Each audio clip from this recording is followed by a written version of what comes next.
TOG stands for Thermal Overall Grade and is a measure of weight and warmth in bedding and sleepwear. The higher the TOG, the more padded it is and warmer it is.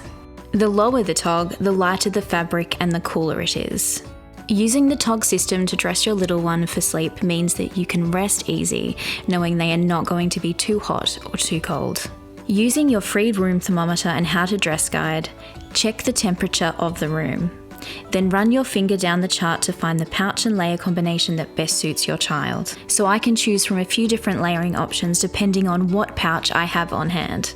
Consider whether you are using air conditioning or heating, if your baby is ill, or whether they run warm or cool.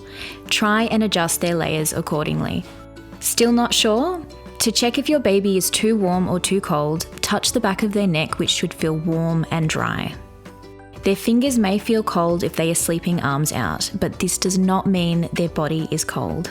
If the temperature drops overnight, you may wish to add a baby tuck sheet for your newborn, or arm warmers for your infant or toddler.